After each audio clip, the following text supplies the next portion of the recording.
sitting here talking about Beautiful Bride and everything else. Yeah, let me get my pants back on and stuff. Okay. Hold on for a second. No, I'm Does she kidding. go out?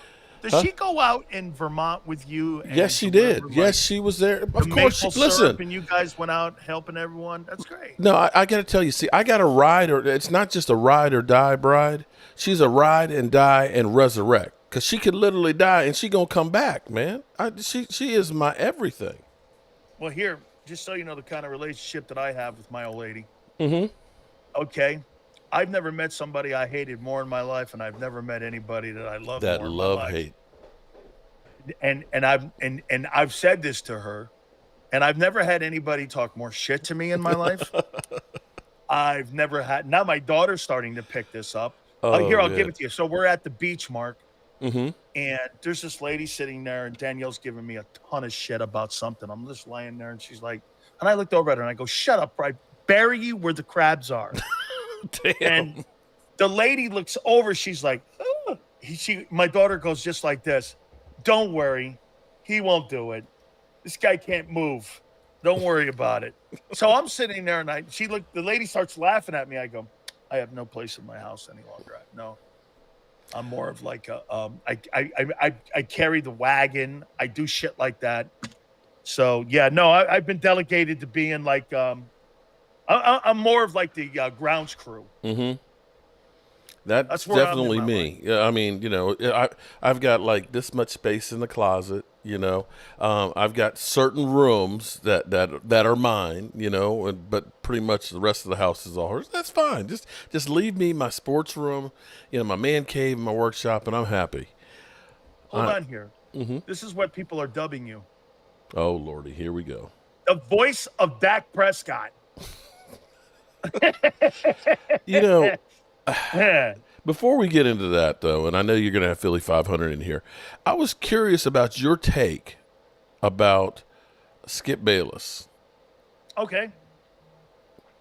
And this is Dallas kind of, Morning News former reporter yeah. was one of the guys that reported on the Pony Express and the SMU story. Mm-hmm. Was one of the guys that was there writing a book about the Dallas Cowboy dynasty that was in the 90s, worked in Chicago at the Tribune, worked in Los Angeles. Mm-hmm. One of the most important sports personalities that we have ever had in this country, and was one of the first people to take his column and put it into context on television.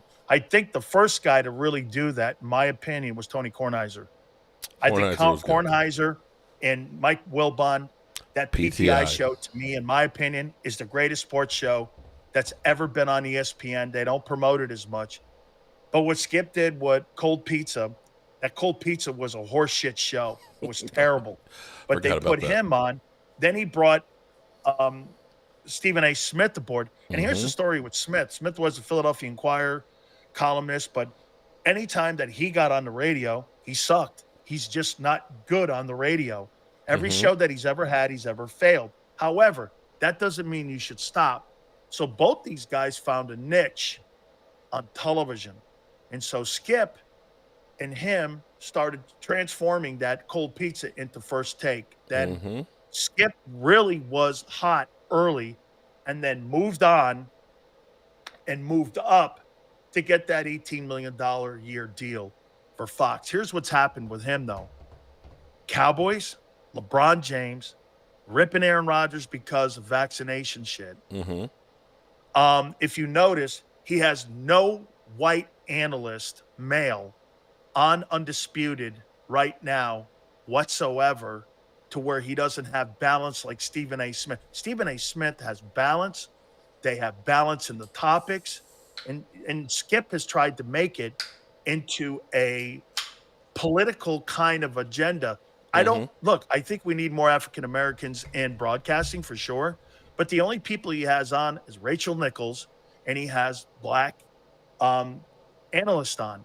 He doesn't have the variety that Stephen A. has, and Stephen A. has brought more diversity, believe it or not, to his show, and that's what people tune in for. They want to see white and black. They want to sell white and black, like Caitlin Clark and Angel Reese. That shit sells. The Mm-hmm. news industry sells it. Think about it, Mark. Fox and CNN, they sell race every day to us. They make a living on it. There's nothing wrong with it as long as you don't go overboard. Yeah, I with hear your what you're stupid saying, but I political don't think things. I think you're looking too deep. Well, I no, th- because this is to move a guy like Skip Bayless off a show. It has to be this because he also did this.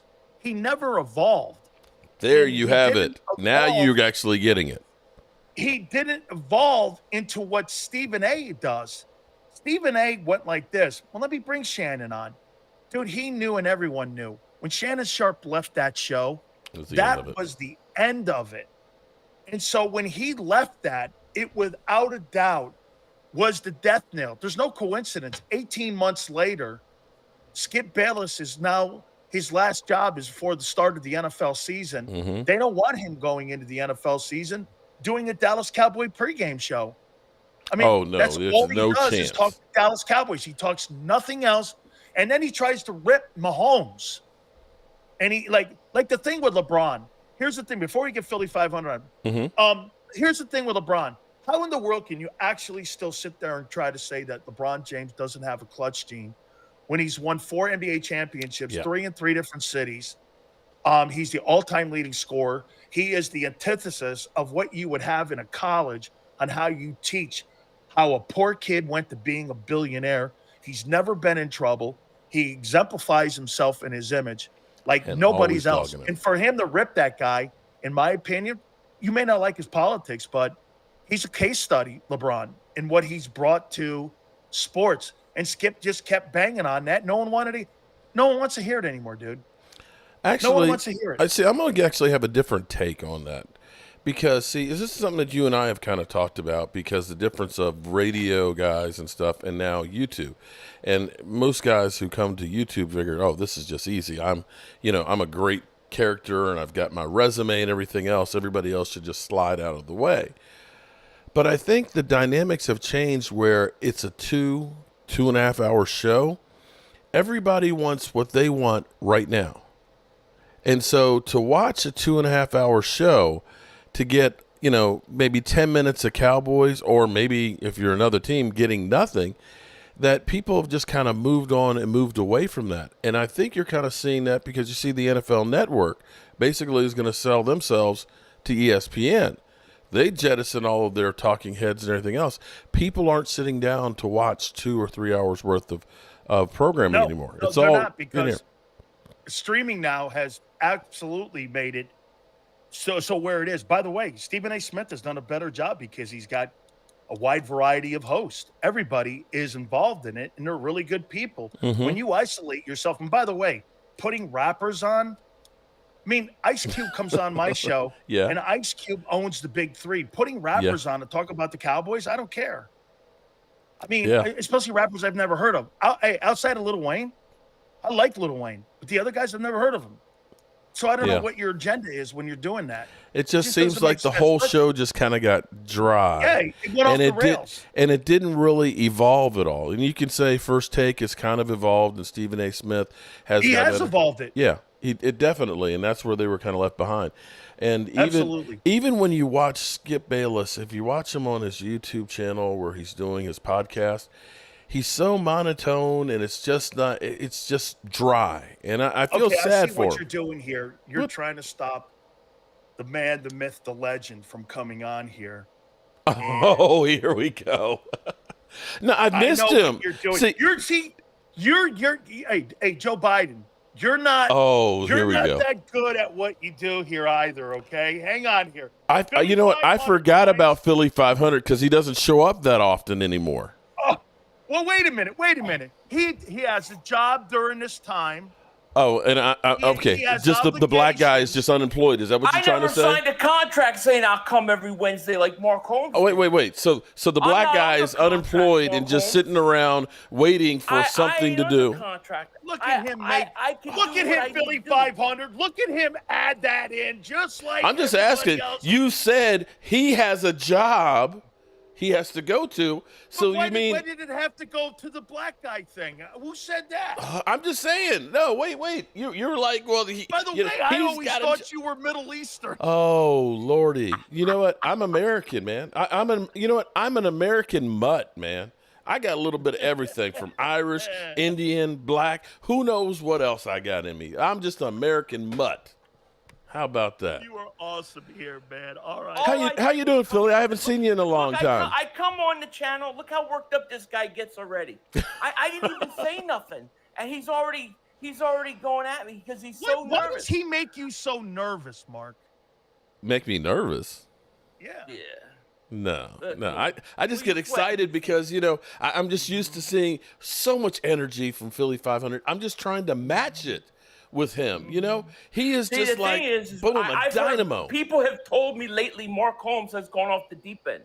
He has gone crazy, is what I'm hearing. What has been going on with you the last few days? What's going been nuts? I'll be honest with you. 12-hour breaks. What the hell's going on? No. I tell you what, I have to say that this offseason has been like the Sahara Desert. It's like it's nothingness. It's all sand. And every so often you think you see something. Oh my God, is that a contract signing? And it's a mirage. Oh my God, is that a free agent we're gonna sign? I know what it was. You were in mourning because the president may have been killed. We've been okay. drinking. We'll stay away from politics and all that here. I got enough shit to deal with the Cowboys and Jerry Jones and his paternity suits and all that. Here. But I am just happy that come this time next week, my team will be on the field so we can be talking about practice. Yeah, exactly. Okay. Exactly. Hey, was that the playoff noise? Oh no! I think Mark is actually I meant we sitting here. I'm supposed to be the franchise player, and we're in here talking about practice. I don't know why he does this all the time. Does what? See, I think Mark is nervous about the season beginning because he's out of excuses. There are no more excuses. Wait, well, hold on. What excuse? Hold on. It don't have this. Wait. He don't have that. He don't have a contract. Oh, so, in other words, okay. Poor baby doll.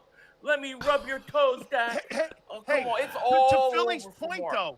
To Philly's point, do you think Jerry Jones is tanking this season? I don't know what they're doing, to be quite honest. Now, there are some rumors.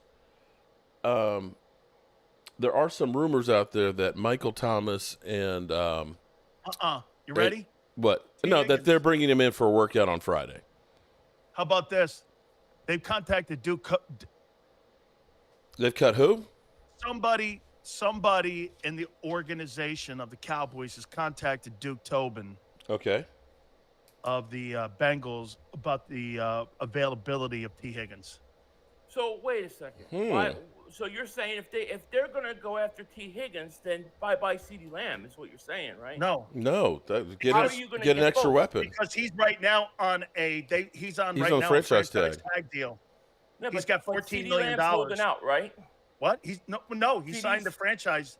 No, he signed the franchise tag deal. Yeah. And CeeDee Lamb's holding out, right? CeeDee Lamb at the moment, yes. Yeah. They'll get his done. You can't even take care of your own wide receiver. Oh, How they will. How are you going to go get somebody else's wide receiver? The funny thing is only going to cost them $14 million this year. The other guy's going to cost them $35 million. The one thing I'm worried about. Hey, Philly, I don't know if they get that. It'd be hard for me to believe that Jerry's not going to re-sign his own guys. Yeah, here's the thing. We all go through the same stuff every time when it comes to a contract. The Cowboys were going to get rid of Zeke. They were going to get rid of D-Law and so on. They get them done. They like the drama. They love the drama. We were here last year with Zach Martin, and people were talking about, Zach Martin, he could be traded. The Cowboys, as much as I hate it, it's about making as much noise as possible. They'll get CD signed.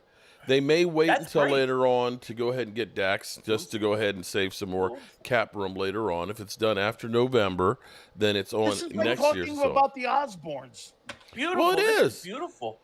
And you know what, Dan? That's why you have me on here because it's so like drama-filled. It's like the Kardashians. It's like the Dallas Kardashians. I mean, criminy, can we talk football ever with that team? Or does it have to be the drama, Hey, they like to talk. Dude, how about winning some ball games? Well, we did win 12 the last 3 years. We have beat the Eagles a couple of times, I believe. I think we beat them a True. couple of times. I get it. It's about the playoffs and stuff.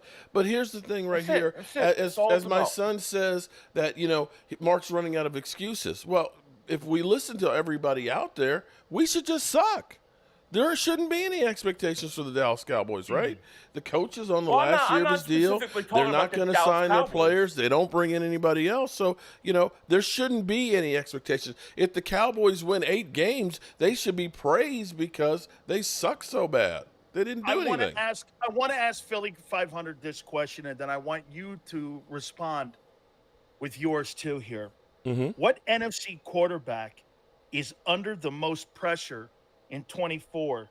Dak Prescott, Jalen Hurts.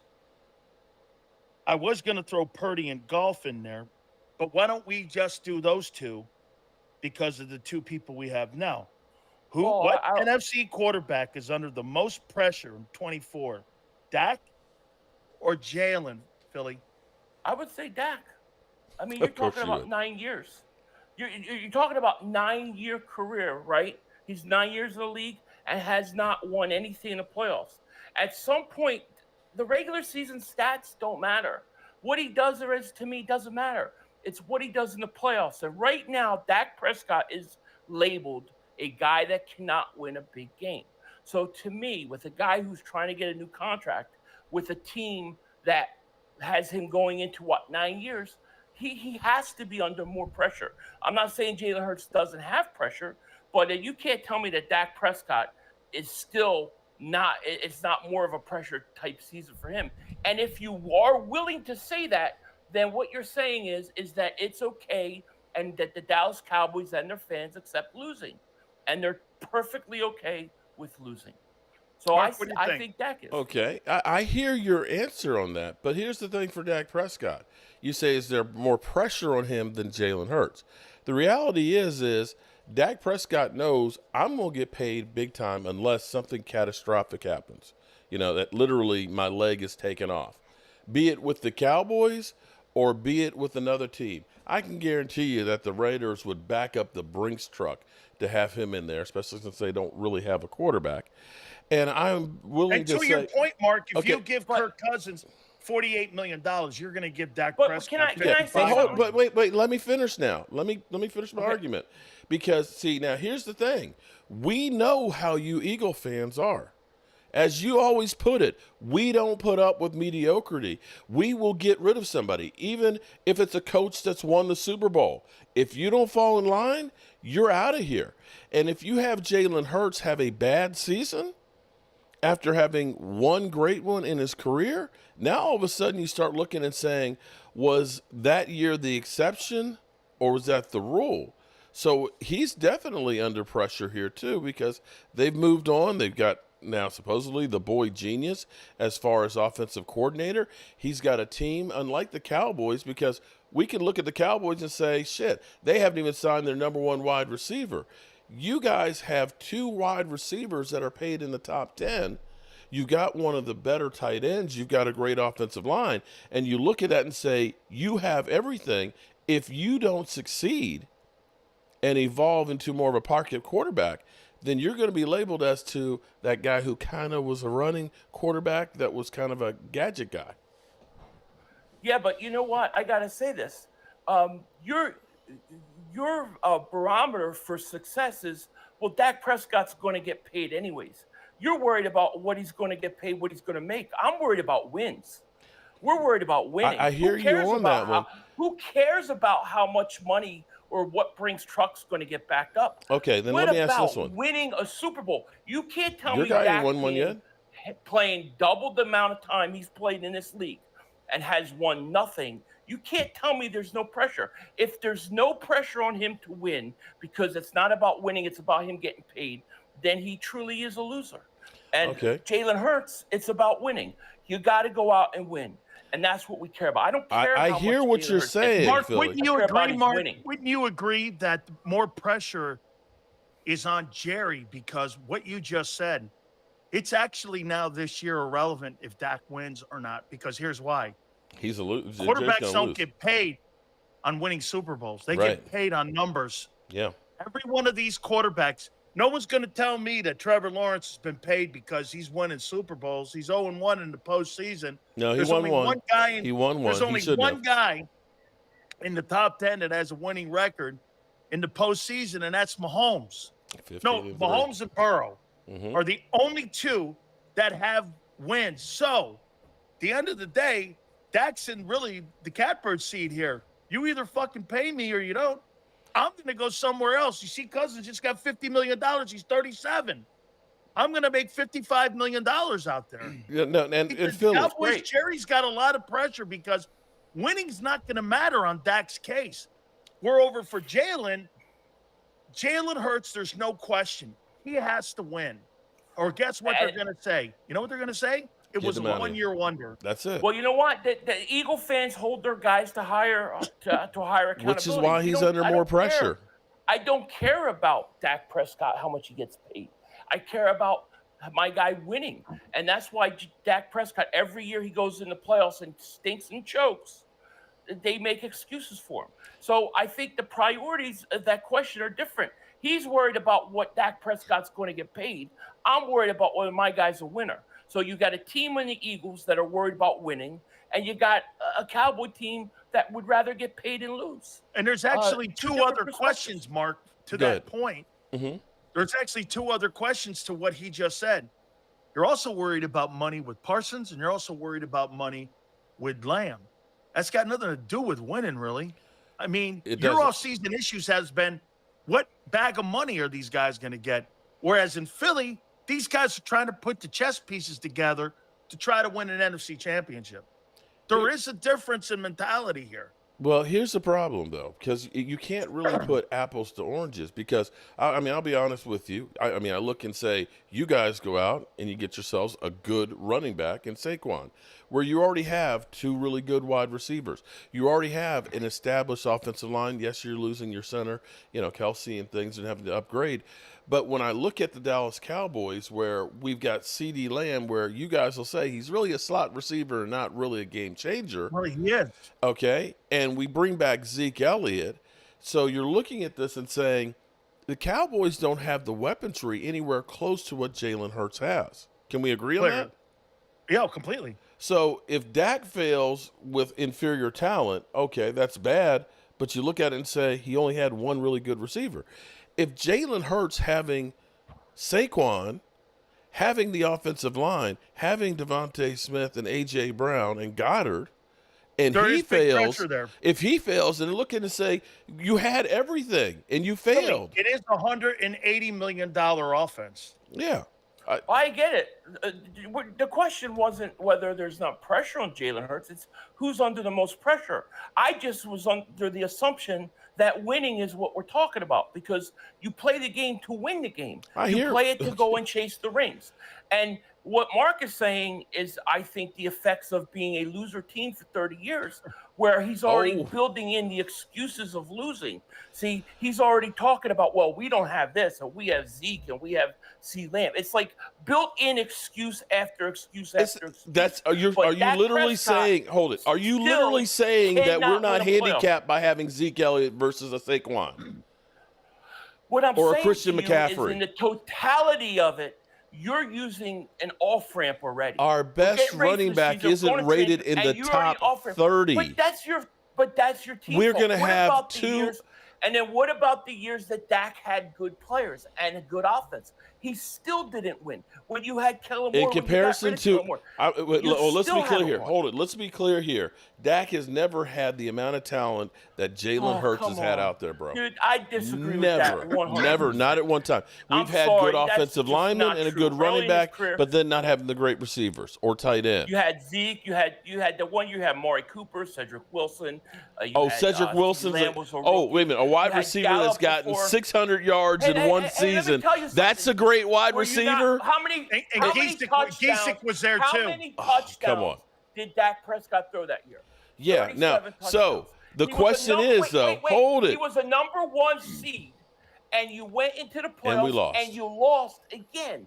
So every time, And you should have go been to a number playoffs, one you seed. lose, You and should you're have been a saying, number one seed, and you lost 6 of 7.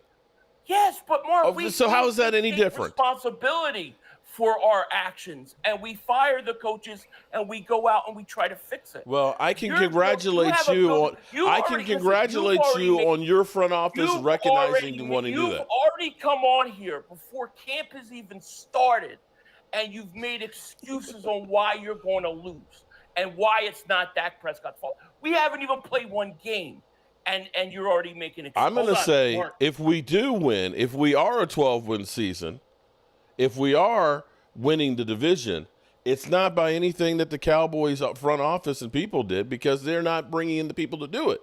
You'd have to actually give your quarterback credit, because he's actually making making lemonade out of lemons. You can't look at this and say it's like Brock Purdy, who's got Ayuk and Deebo Samuels and Kittle, and having Christian McCaffrey and a great offensive line. These things are not equal. You guys admit, I mean, we can all admit that the Dallas Cowboys have done absolutely nothing from last year's team to make themselves in a better position to win or go further than last year. That's not a good enough excuse anymore. No, it's not. It's not a good good enough excuse anymore. You can't. It's been an excuse for 9 years with Dak Prescott. I can't. I tell you what. You can get rid of Dak Prescott, and it'll go downhill even further. You've already told everybody that when Dallas chokes again this year, you've already told us all we can put this video on in January, and we're all going to see that the excuses were being made are going to be the same thing. And if your team does not win the Super Bowl, then what are you going to say? I'm going to say because basically that's what you're saying, that your team is ready to win the Super Bowl. You've gone out there, you've gotten great personnel. You know, you got Saquon added to them. You got the boy Wonder to call plays. You right now are the Super Bowl favorite. Everybody loves you. All I said was that my team is accountable to try to win. We're trying to win. If we don't win, I will say they screwed up. But right now, at least we're trying to win. I'm already telling you, we've screwed up with Jerry Jones. Yeah, you're already making excuses. There it is right there. Dak had Cooper, Cobb, Zeke, and Witten. Jason Witten was a shell of himself on the way out, okay? Randall Cobb, believe it or not, Randall Cobb. Now, this is where you were so wrong last week, and you said that Dak Prescott doesn't elevate anybody with him. Randall Cobb had a 1,200-yard season, then an 800, a 600, a 400, and a 388 when they released him from Green Bay. He comes to Dallas, and now all of a sudden we're saying that he's a great receiver. With Dak Prescott and the Dallas Cowboys, he elevated to 865 yards, got a $27 million 2-year contract from the Texans, and immediately went back down to 440 yards. So you're saying are we saying that was a great talent? Because with Aaron Rodgers, he was down to 388 yards. So and they gave up on him. You're saying that Dak Prescott elevates players. That's what you're saying? Actually, yes. Take a look at the guys. Then what happened versus Green Bay? Why didn't he elevate anybody? You can only elevate as far as you can. He still had 405 yards in the game and 2 interceptions. Now, you can go through and say that's a bump. But here's what's funny. Here it is. No. Let's take Trevor Lawrence here for a second. Excuses. If they win, it's because Dak elevated everybody. No, but hold on for a second. Get the hell out of here with all that crap. One point before Dan asked this question. So let's take Dak Prescott throws 3 TDs, 2 interceptions, 405 yards. They score 35 points, right? Trevor Lawrence throws 5 interceptions, throws 5 TDs. They score 31 points, and they win. So does that make Trevor Lawrence a great quarterback? And Dak sucks? The expectations in Jacksonville. Well, I mean, wait a second. Dude got $55 million a year. In what situation did those touchdowns come? Did they come in the second quarter, or did they come with 2 minutes left in the fourth quarter? With Trevor Lawrence, all of them came after the first quarter because he threw 5 interceptions in the first quarter. They were down 30-something, right? They were down 27 to nothing. And their defense dug in and only gave up 3 more points the rest of the game. Man, Couple last ones here. everybody's excuse, everybody's fault but Dak's. Okay. Here. Let's go to Jalen. I got a question. Mark, I'm going to ask you this one first, and then I'm going to follow up with Philly 500 on this. We all know last year was not a very good year at the end of the season for Jalen Hurts. By the way, Jalen Hurts didn't play. He didn't suck. It just wasn't, and it seemed a little bumpy. A lot of turnovers. There were fumbles, the offense, what have you. And they took the read option away and the RPO away a lot last year. My question to you is, does Eagles quarterback Jalen Hurts need his legs to be an elite quarterback in the NFL? Because last year, when the legs were kind of taken from him, when a lot of executives said he was injured, he even had a brace on at times. When his legs were taken from him, he didn't look elite. Okay?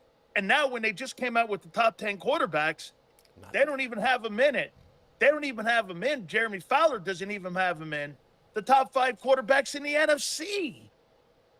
So does Hurts need to have his legs to be an elite quarterback in this league? Because if you take one of them away, it seems he's not the same player he was in 22. First you. Yes, he does. Definitely does. That's part of the game because, and I'll even say with Dak Prescott, when you move the pocket, when you get him outside, it's a hell of a lot easier than being in that pocket because now that cornerback is worried, are you going to run the football or are you going to go ahead and throw the ball? And so he's literally put onto an island. And Hurts is so dynamic and so good at running. I'm praising him that you have to worry about him taking it to the house. If you take it away from him in the same way when you look at what happened with RG3 was never a great pocket passer.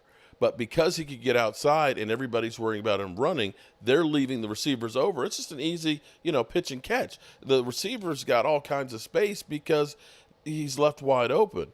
But and when Greg Cosell came out this week, who breaks down all these quarterbacks and says that Jalen Hurts is not really a good progression reader when it comes to sitting in the pocket. Now, I say this to you, though. That can be worked with. You can get better. Brady says you can get better with arm strength and get better on reading defenses. Yes, you can. See, I think the Eagles have jumped. They've jumped levels on developing him by not developing the 22 Hurts, and they want him to be a pocket passer because if they take his legs away, in my opinion, I don't think he's an elite quarterback. If they keep that intact and they run him, do you know what he ran? A Philly 500. I'm going to go over to him now, Mark, okay? You know what they ran him? He had 165 carries. He averaged about 12 carries a game. You add another 24 because he missed those 2 with the shoulder injury. He was on pace for like 195 carries that year. Those 195 carries made that guy so elite on 3rd and long. I kept doing this every game. He's going to get this. He's going to get this. He's going to get the first down. Last year, I never said that one time. I thought every time he was in 3rd and long, because they were having him drop back, it was a 50-50 proposition. So I'll ask you, does Hurts need to have his legs for him to be considered an elite quarterback? Let me say this. Keith Saunders, man, congratulations. Keep up the good work, man. I'll say this about I'll say it. I think that, one, if you have a talent and you have an ability, I think it's criminal not to use it. So if he has legs and that's what he does well, I think to take it completely out of the game is bad. Now, I also think Jalen Hurts is still developing as a passer.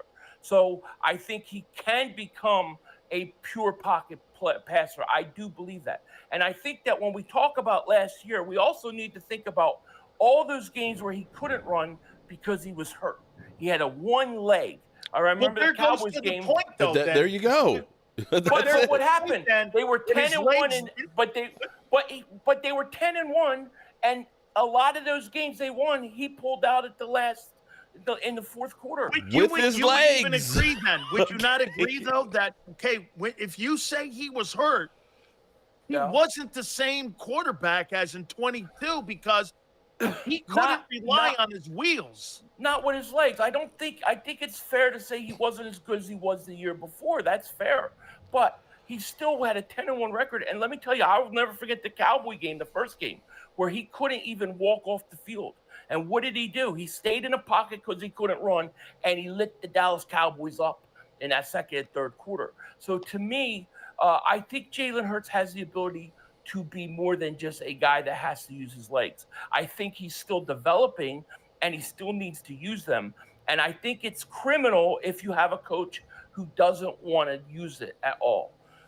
So I look at it like, currently he needs his legs, but I don't think in the long run it necessarily has to stay that way. Can I toss him a bone? Go ahead. Because I think about, to me, one of the best athletic quarterbacks out there, that it's a damn shame that he got screwed up with not having a real offensive coordinator, and that was Randall Cunningham. Seeing him when he went with the Minnesota Vikings, how he developed into an incredible pocket with Brian quarterback. Billick. Oh, my God. It was amazing. Brian Billick was his OC under Dennis Green. Right. And that's how Brian Billick got that Baltimore Ravens job. Mm-hmm. And when you watch the way he played up there, he was fantastic. Yeah, and that's where you wish that he had that kind of coaching on early in his career. But I don't know that Jalen Hurts is going to be able to be that guy. Early, but he lost it when his quarterback coach died. Mm-hmm. But he had a couple good years. He had some good years throwing the ball to Randall, you know? He absolutely did. Okay. Philly, your biggest concern going into training camp in 6 days? Edge rusher. I still want to see these edge rushers and how that they're going to develop, because I feel like with Reddick gone, that's a legitimate concern. You know what I mean? Bro, Philly, Lab's the same shit every time, like Skip Bayless. How about 100? Hey, listen, if your arguments work, then use them. I mean, if we're having the same discussion, why would I not put up new arguments? It's so stupid. It's like, hey, I got a brand new house I'm living in, but why are you living in that house every day? Stupid. That's like a stupid comment. Okay. Greetings from Norway. Dingbat Nation, we rise. All right, hey. All right. Philly, so yours is edge rusher. Mark, for you, what is your biggest concern going into training camp? The big man in the middle, man. Defensive line, man. I'm still concerned. Mozzie, of course, had shoulder surgery, so he hasn't been able to work out. And I like a lot of beef in the middle. And Keith Sanders, congratulations on losing the 10 pounds.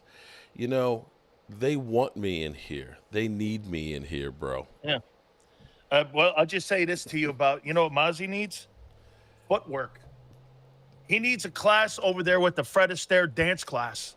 There you go. Like something like that, because, hey, your boy, he moves like a Philly, this is how this guy plays defensive tackle. Like he's like Herman Munster. Come on, man. Look, it was just his rookie year, man, and he hurt his shoulder at Thanksgiving. Come on. Take it easy on the man. Better be more worried about holdouts than players. Oh, you're hoping for the holdouts, man. You're hoping I don't care. You're hoping that we implode, man. It's all good. I just hope you sign everybody. Just sign them. Me too. The most money you can, and just have a great cap space going forward. It'd be great.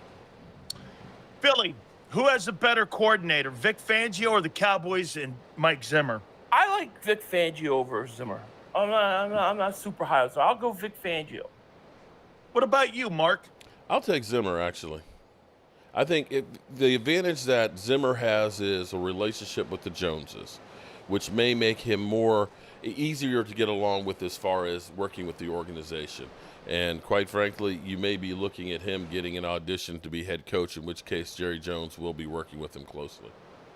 Let me tell you what Dave Wanstead said yesterday on the program here, a guy who owns 3 Super Bowl rings. Mm-hmm. He said about both guys, there's one thing that both organizations are going to like or not like, is that when these guys talk, they don't really give a shit if you like what they're saying or you don't like what they're saying, because just look at what those Miami guys did. Those Miami guys were belly aching and bitching and crying about Vic Fangio. They broke a sack record down there, and they were doing pretty good until they ended up getting hurt. And I asked him bringing up the Philadelphia Philly 500. I go, what do you think he brings? He goes, well, I'll just tell you this. There's going to be a no shit kind of scenario there, and you better buckle it up here. Mark made Viv that Zeke was better than Barkley. I did not. That's a liar there. He also said that Parsons was LT. So, no, he is what didn't. it is. He can't say. Actually, No, he did. didn't. I said he's done a few things like LT starting out his career, numbers-wise, facts and he things. said he's What, LT. he plays edge? Yeah, there you go. Say, kiss my ass, motherfucker. Kiss my ass, Dan. Name me one thing that guy does better than I tell you what, man. Are you going to really show up to Cowboys training camp? Are you really going to show up, or are you going to leave me holding the bag?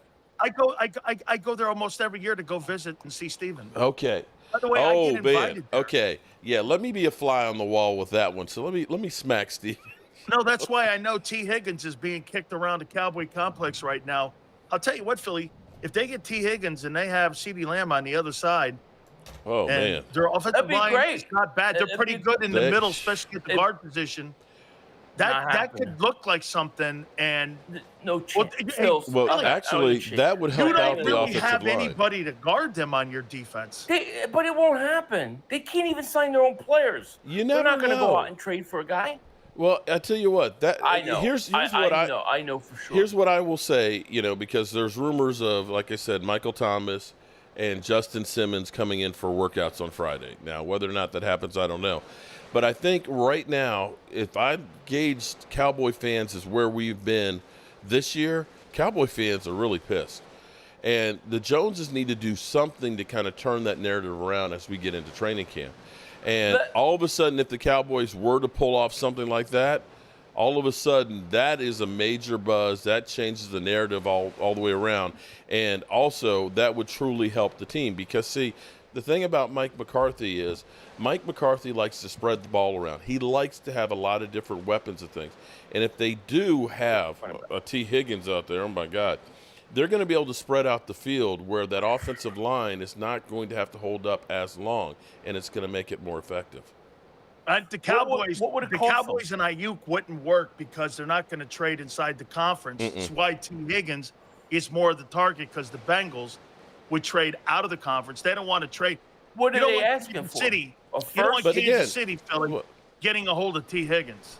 What are they asking for, though? I don't know that yet. I haven't. But yeah, they're kicking it around. But I'd give up a first for that. But if you're talking about blowing it up, hey, did Devontae? Because remember, right now he signs the he's still under the 5th-year option. No, wait, I don't know. He wasn't a first rounder, so they gave him the franchise tag. He signed that.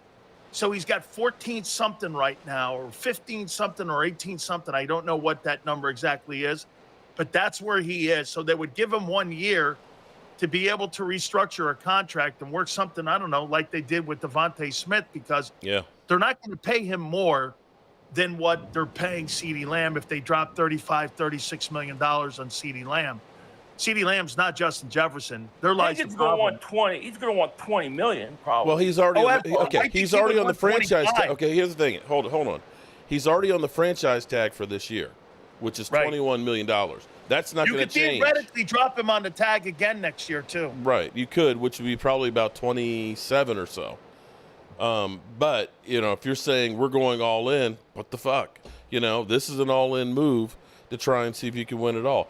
And then, and I will say this much. If you do that, then Dak Prescott does not have any excuses whatsoever, because now you've got an up-and-coming tight end. He shouldn't have any now. You got 2 really good wide receivers and a third that is actually not bad. You've got a young offensive line. You don't have a great running back, but I would take that in a heartbeat. How about this, Philly? 2 last ones here for you here, okay? Here it is.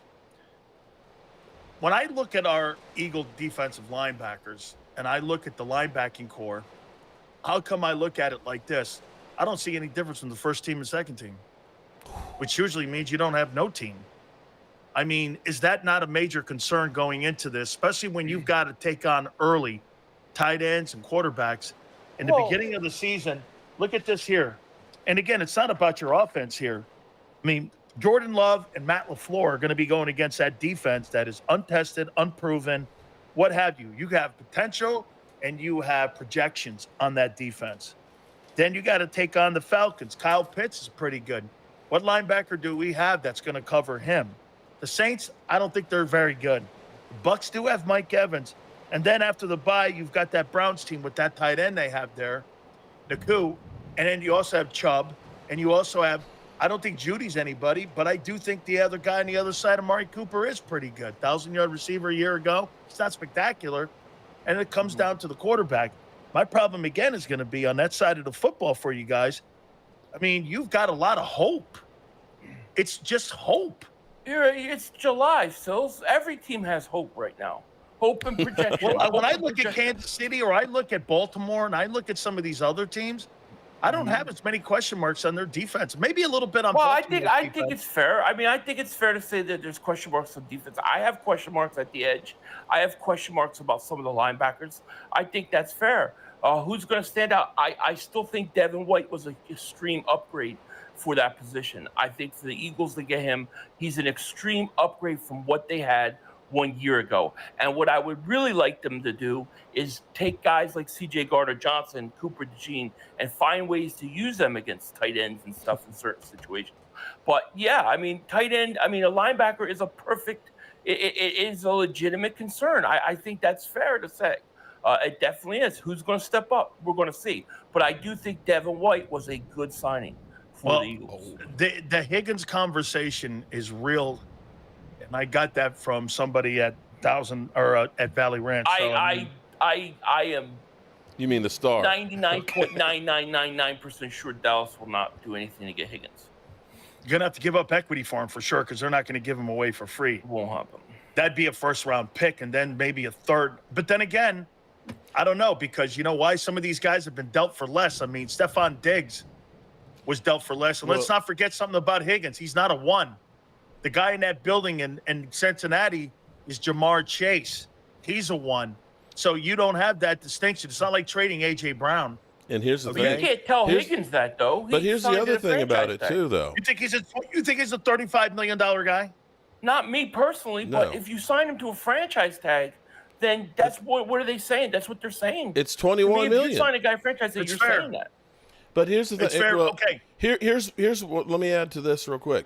If you're Cincinnati, you know that after tagging him this year, you're not going to tag him again next year. Well, he's going to go. So you look at it and say, the history, Mark.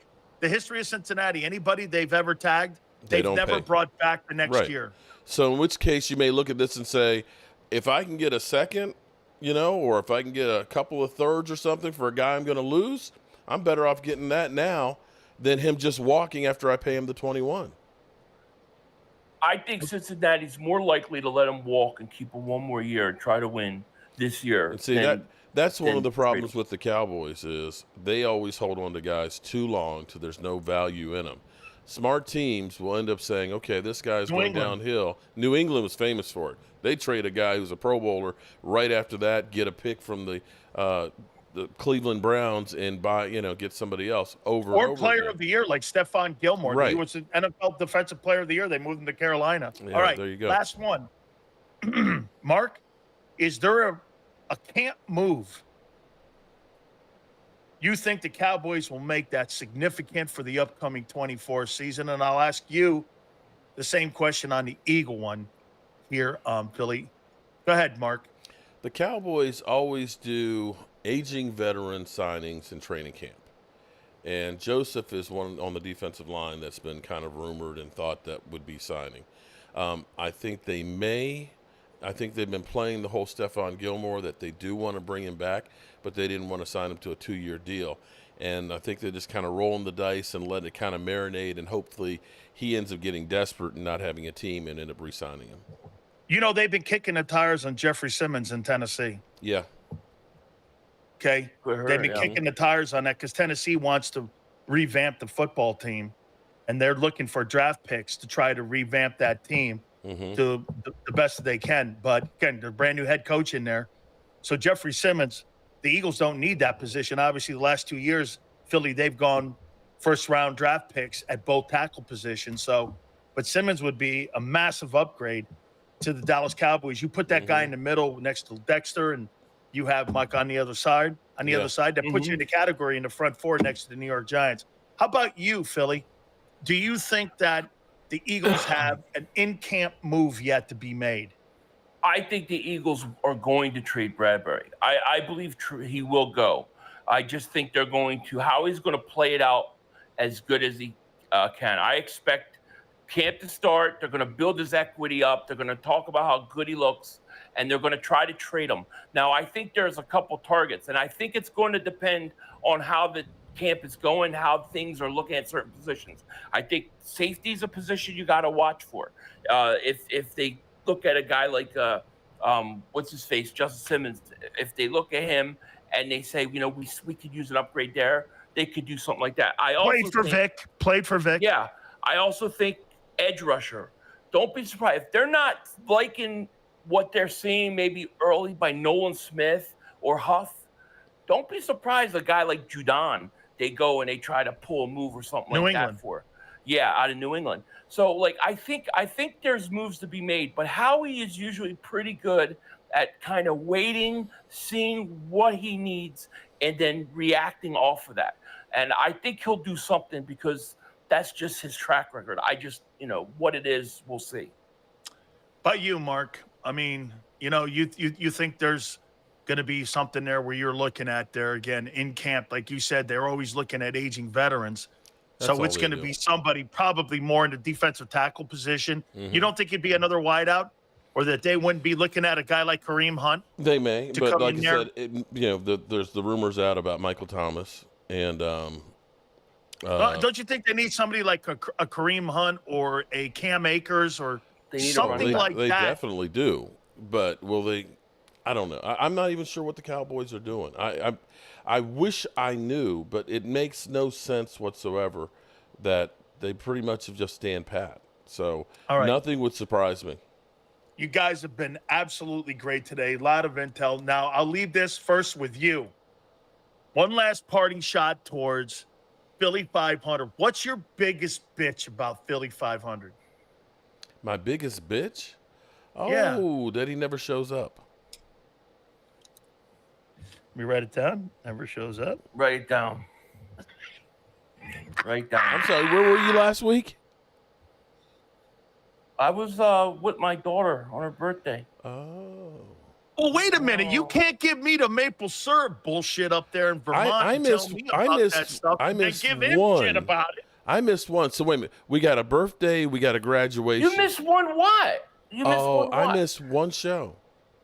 Well, I mean, you act like I've written a contract and I'm not showing up for work. Literally went out having videos saying Mark Holmes is scared. I literally had people oh, my God. You were literally in a safe house.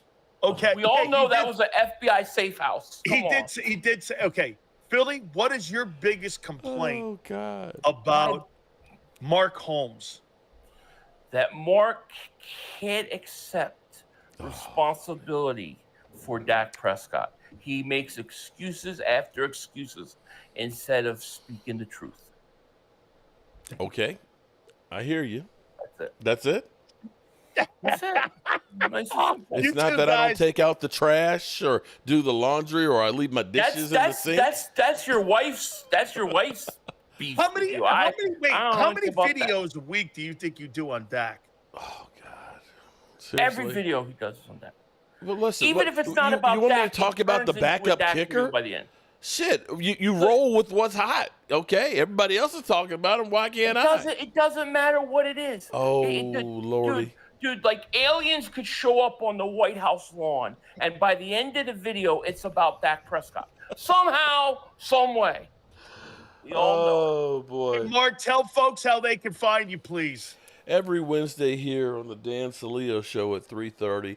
But if they want to get some real content from me, it's Jobu Sports Report on YouTube, as well as Facebook, as well as Twitter, and anywhere else. Just look up Jobu, Jobu Sports Report. And you, Philly 500. Mark isn't just a fanboy of Dak Prescott. He's the president of the fan club. Let's face it. Oh, God. Just Holy type in cow. Philly 500. Oh, Lord. Wait a minute, Mark. You mean like the Sierra fan club, man? This guy's like one of those Jesus Christ. dudes? No, Yeah, it's he's the not. president of Like the fan Tyler, like the Taylor Swift kind of guy? He's one No, of them it's not Swifties? like that there. Oh, so he's a Dacky. Oh, yeah, yeah. He's a, I, I think Mark Holmes, would are you rather a Dacky? have Dak Prescott than the Cowboys win. Are you a Okay. Dacky? I'm not a Dacky. I didn't even heard that before. So Okay. you're now officially a Dacky. A You're Dacky. You're Okay. like a All right. Swiftie. Well, we're just gonna have to go win the whole fucking thing. That's all we got to do. That ain't gonna happen. My most anticipated video that I'm waiting for one day is the day that Dak Prescott leaves Dallas. I cannot wait to watch him. It'll probably it's end gonna up be- being it's gonna your be biggest unbelievable. video, like me falling out of the chair. I think it's going to be the greatest thing. I'm going to do like a reaction video, a blind reaction video to it, because it's going to be epic. He's going to be so heartbroken. He don't care. He's already made excuses for Dak for the playoff games that he's going to lose this year. So, I mean, Okay. you know, it is what it is. It is what it is. All right, guys. Great as always. Make sure you check out their fabulous websites. I can't thank both of you enough, especially you, Mark. Again, you come in here and you get two dudes coming off the top rope on you. So we appreciate I was it. nice today. You actually were. Nice. He was. Okay. You know what? I thought very Philly. nice and tempered. You know why? I thought Philly because, some of the things, Mark, that happened this past weekend had a little bit of pride in him and didn't want to go a little nuts. Look at your face. Don't go there. I'm just saying he had a little bit of American pride in him because, he's a little concerned about some, Okay. nothing. All right. All right. No, We'll see you guys. No. We're good. There it is. Look at him. All right, guys. All right, let's roll. Fight. Let's do it. All right. There we have another edition. Fight. In the book. There they go, man. Absolutely fantastic. Both those men, man. Xander Krause is going to join us at the bottom of the hour. Okay. Absolutely great stuff. Please hit the Kill that. Okay, well, everybody, I appreciate y'all. Appreciate you guys, as always. And, yeah, so we have that. So to recap this a little bit, now, I don't know if there's anything to this or not, but you had Dan. I opened up the window here because it was literally raining cats and dogs out there, and Lord knows we needed as much rain as possible. It was like cray-cray rains. It's been so dry here that the fishies, there's no water for them. Interesting take from Dan Selio saying that the Cowboys have contacted the Cincinnati Bengals about T. Higgins. So I want to see if anybody else is talking about that or if he gave me some bullshit. But it would be interesting, and there's some reasons why it would work. As always, good people, I appreciate y'all, and I will see you soon.